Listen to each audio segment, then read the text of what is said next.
Olá, estamos no nosso segundo episódio da série Dando Ouvidos aos Grandes Mestres e hoje trataremos da seguinte questão. Esse movimento hoje é denominado cura interior, antigamente simplesmente autoconhecimento, seja o nome que se dê, é um movimento profundo que merece uma boa reflexão ou estamos diante apenas de um pretexto para a venda de livros e palestras? Bem, para responder a essa questão, ou tentar responder, ou então provocar algumas reflexões, nós vamos pensar na obra de um grande escritor na área do humanismo, espiritualidade, filosofia, que é o Rabino Newton Bonder. Ele tem uma obra muito vasta hoje. Bem, vamos apresentar um pouquinho a biografia desse rabino brasileiro. Bem, ele é um escritor com muitos livros publicados na Holanda, Itália, Alemanha, Estados Unidos, China, Rússia, Coreia do Sul, Espanha e República Tcheca. Ele recebeu o prêmio Jabuti em 2000 na categoria Religião. Seu livro Alma Imoral foi adaptado para o teatro com grande sucesso, tendo sido considerado melhor espetáculo em São Paulo no ano de 2008 por um grande periódico nacional. Ele é reconhecido nacional e internacionalmente como escritor, como palestrante. Enfim, estamos diante realmente de um autor com muita profundidade, muita importância no cenário brasileiro e mundial. Eu pessoalmente tive contato com a obra do Rabino Newton Bonder há muito tempo atrás. Comecei a ler os seus livros e não parei mais. No meu escritório eu tenho um estante dedicada aos livros assim, do Newton Bonder. Então eu já li toda a obra dele praticamente.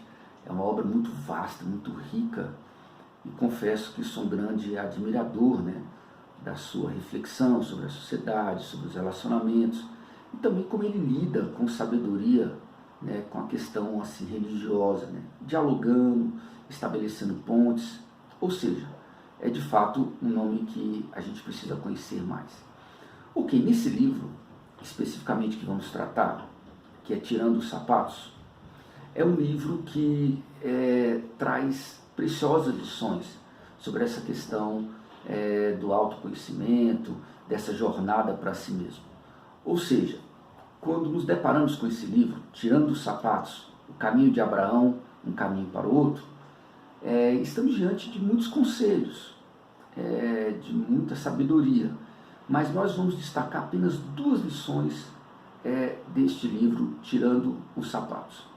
Bem, vamos às lições. Bem, a primeira lição, ela trata do turismo espiritual, ou da peregrinação espiritual.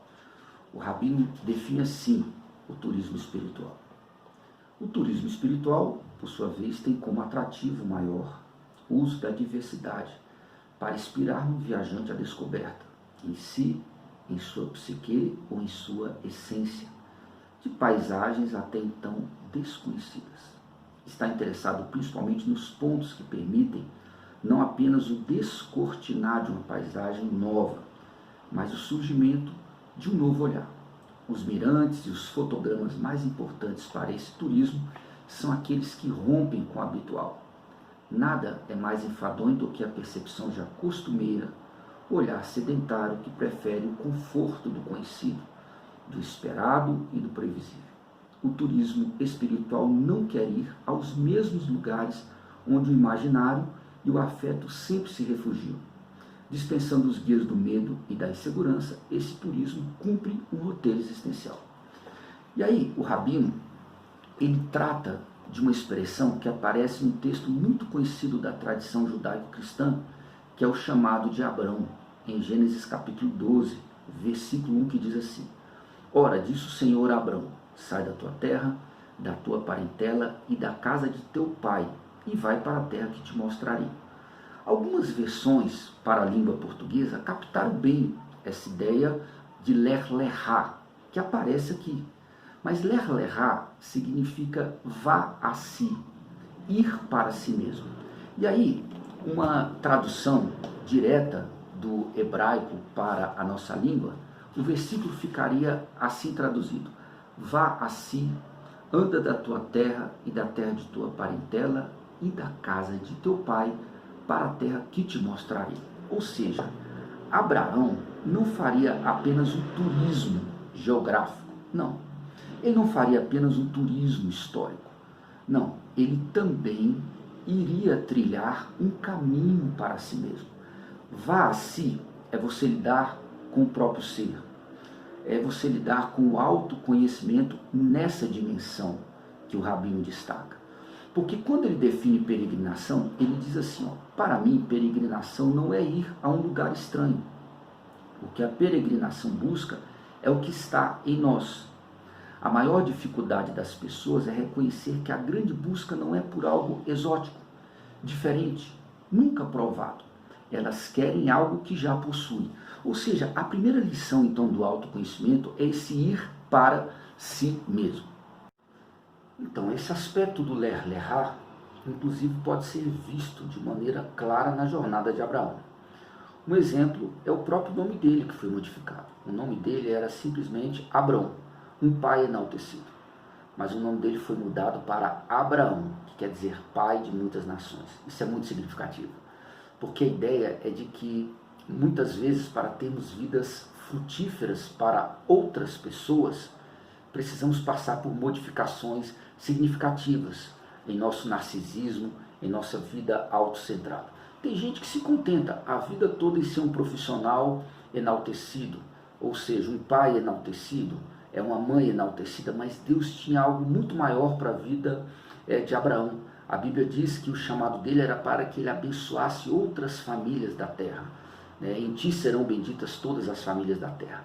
Então esse desafio passava pela mudança do próprio nome, algo muito significativo, porque muitas vezes nossas vidas são autocentradas, pouco frutíferas ou totalmente infrutíferas.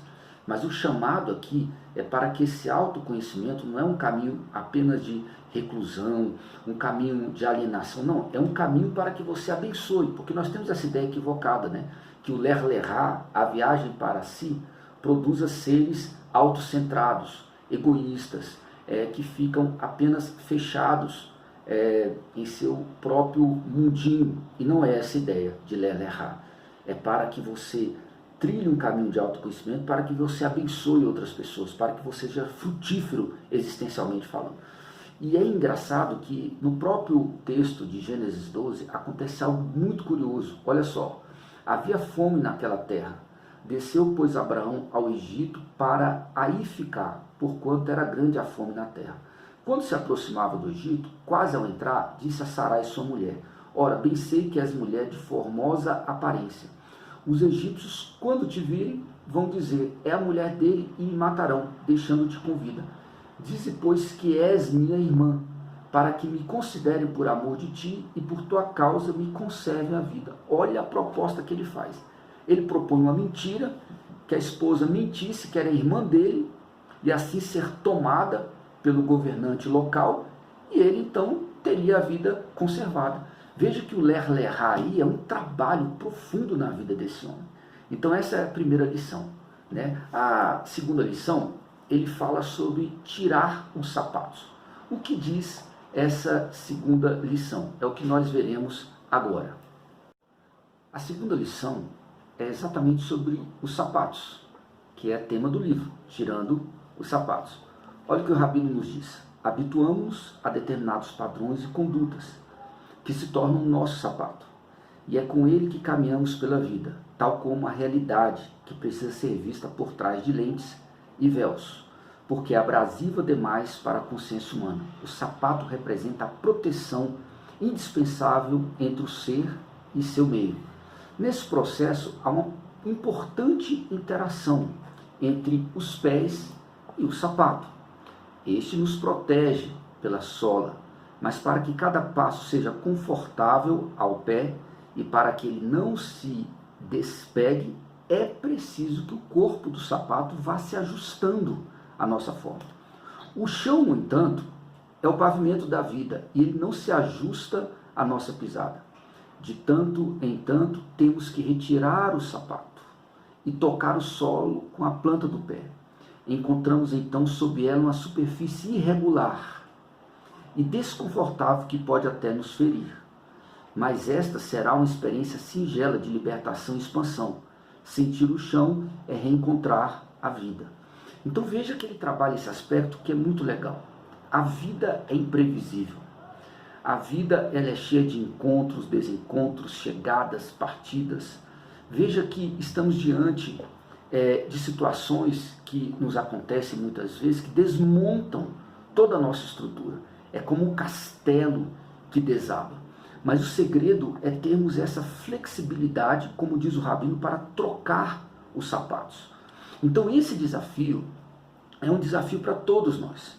Se estamos diante de uma jornada que envolve esse ler-lerá, esse ir para si, isso envolve também essa prática de ter a flexibilidade diante de novos cenários. Os novos cenários, muitas vezes, exigem novos olhares.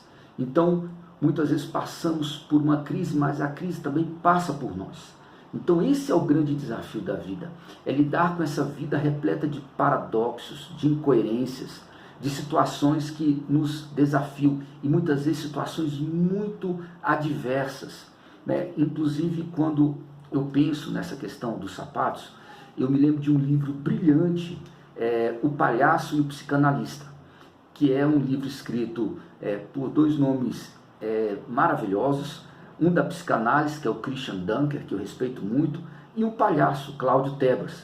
E ele faz uma pergunta muito interessante, que eu trouxe aqui para a gente pensar. Olha a pergunta que ele fez: por que o sapato do palhaço é grande?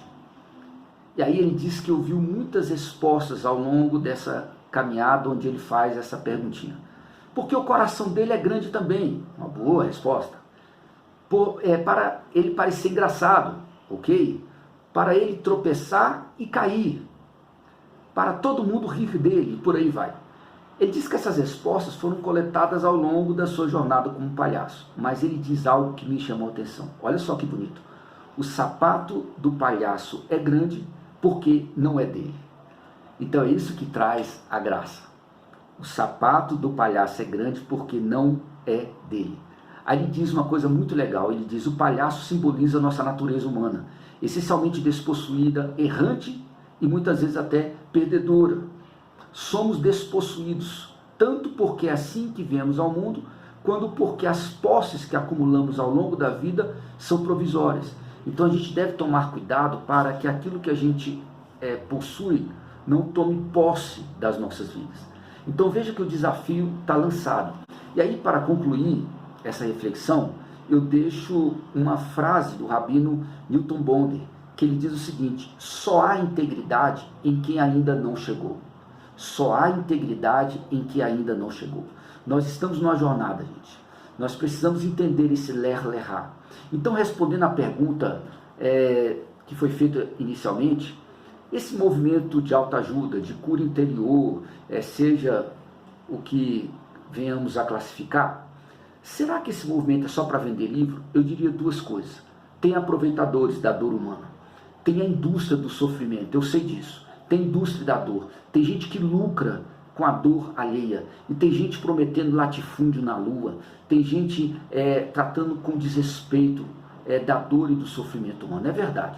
Tem gente vendendo livro, tem gente vendendo palestra, e na verdade são pessoas que não estão tão preocupadas assim com essa questão do conhecimento, com respeito pela dor do outro. Porém, essa pergunta ela é profunda, ela exige muita reflexão. Então é isso, ela é de fato profunda, exige muita reflexão, por isso eu tentei trabalhar aqui algumas questões. Ela continua me desafiando, mas também ela tem sido motivo para muita gente tirar proveito da dor alheia. Pare e pense aí, e que você se inscreva aí no nosso canal. Um grande abraço.